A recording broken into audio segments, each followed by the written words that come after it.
More of that interview next week. Meantime, fellow candidate and current Lieutenant Governor Suzanne Crouch is unveiling a new plan this week to do away with the state's individual income tax, a bold plan that's already been met with some pushback and questions from other candidates. Friday, Crouch spoke one-on-one with our Hannah Adamson.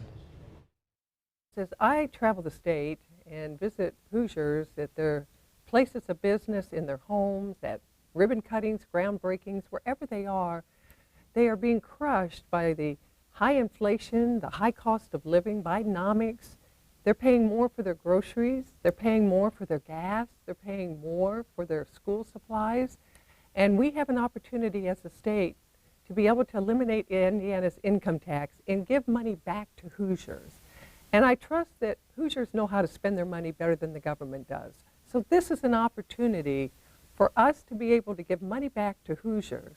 And in the process, we'll look at how we are going to limit the growth of government, cut government spending, and realize efficiencies within government. And by doing so, we're going to grow the economy, and we're going to be able to support small business growth here in Indiana, but attract larger companies to come to Indiana and to invest here and bring their jobs with them. Now, other candidates for governor responding this week, including former AG Curtis Hill.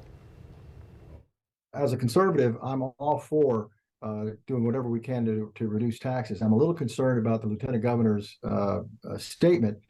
She's indicating that she's made a determination that she's going to eliminate the state income tax, which would and not shift that tax to another tax. That would suggest to me that she has $7.5 or $8 billion in cuts ready to go. And if she has already identified $8 billion worth of cuts, she's currently lieutenant governor, it would be nice to see what those cuts are, because that would be suggesting that there's a lot of wasted spending going on right now.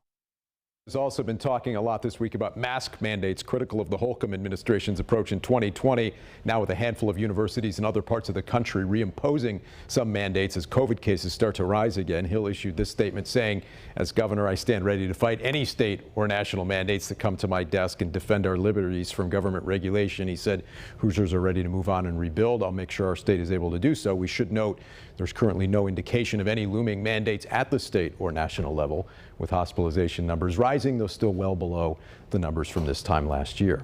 We'll talk with our panel about the race for governor and about the Republican presidential debate up next.